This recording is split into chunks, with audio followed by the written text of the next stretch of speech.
guys. I know that I haven't posted in like 2 months, but I'm actually doing a joint April and May wrap up. I've read 10 books over the span of the past 2 months, but I only own 4 of them, so. It's gonna be kind of a short video. I'm pretty sure my last year May wrap up, I was actually wearing this exact same shirt, so hopefully this summer I'm gonna get a lot of reading done. I'm really hoping. Yeah. Okay, so the first book that I read in April was The Roughest Draft by Emily Wibberley and Austin Siegmund Broca. So this one is one of the books, like I read 2 books in April that are about authors. This was the first one. So the girl, they used to be co-authors. So it was Katrina and Nathan. It's been a while. I remember just thinking Nathan was a jerk and I didn't like him. I was okay with Katrina, but anyway, they had like one more book on their contract, so they met up at like this beach house and they were writing, and I was like, okay, yeah, whatever, like, but there was no chemistry and I really just didn't like the characters that much. So I ended up giving this book a 2.5 star. And the next book I read was Beach Read by Emily Henry. This is another author book. And this one I enjoyed a lot more. This one follows January, who ends up going to this beach house over the summer. Or her dad's one of her dad's houses. Yeah. And her next door neighbor is Gus, who she went to like college with. And he like never liked her in college, and so she's like, yeah. This one was okay. It's actually a lot darker than you would expect it to be. I only ended up giving it a 4 star because I just could not love it as much as I wanted to. I really liked People We Meet on Vacation by Emily Henry, and this one just fell short for me, so. And I read The Mistake by Elle Kennedy. This is the second book in the Off-Campus series. I loved The Deal when I read it, and I loved The Mistake even more. This one follows John Logan, who is my favorite so far out of all of the off-campus boys. Anyway, he ends up having this like thing with this girl named Grace, and he ends up messing up and saying something he shouldn't have, and it makes her mad. And then the next year, she makes him work to have a relationship with him again.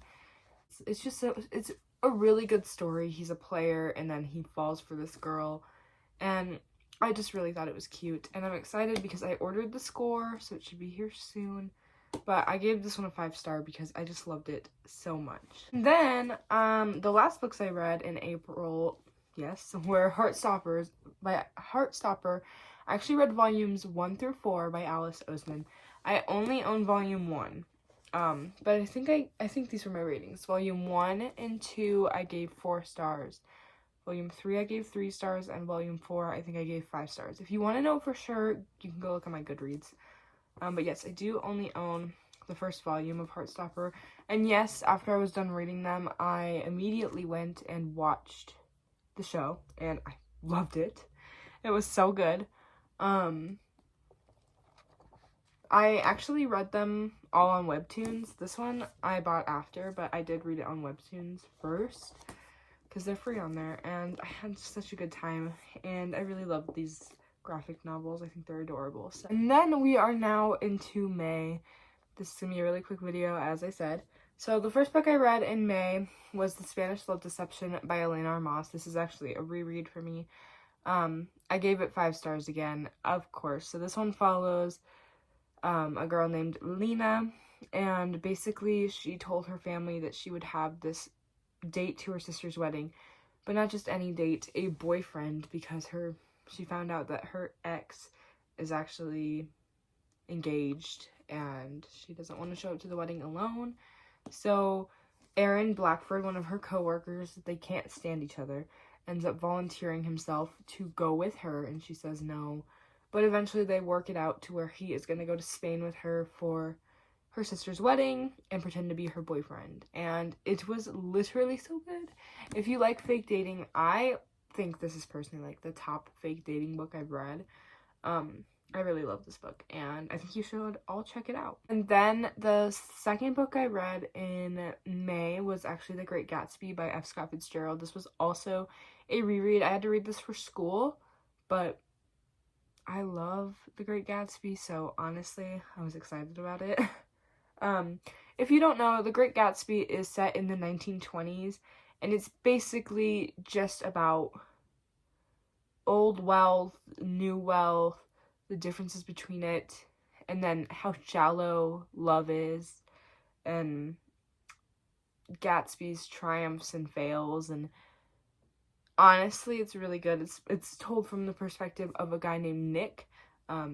Nick is very bland, and I feel as though Fitzgerald did that on purpose to give Gatsby all the attention, but we are listening from Nick's perspective. But so good. If you haven't read The Great Gatsby, it's my favorite classic.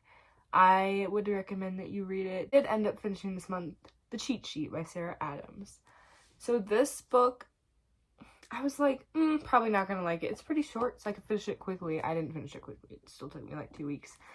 Because I've been in a reading slump the past couple months. Anyway, this follows Bree, who is a ballerina, and Nathan, who is an NFL football player. Basically, they're best friends, and they both secretly have a crush on each other. And something happens where Bree ends up spilling her guts and her feelings about Nathan to a reporter.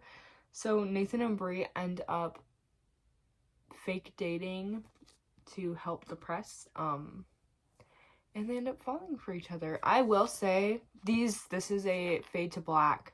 There's nothing like that. So, I mean, if that's what you're looking for, there's nothing. It is an adult romance, but it is a fade to black one. But I will say the romantic and sexual tension scenes that were in this book were perfection. Probably some of the best I've ever read. Was the writing cringy? Yes, it was. But honestly think I would reread it again. I really enjoyed it. So, yeah. Alright. Oh, I think I gave The Cheat Sheet a 4-star. Sorry. That is all I read. I've only read 10 books in the past 2 months. And I know that's not very much, but I am happy that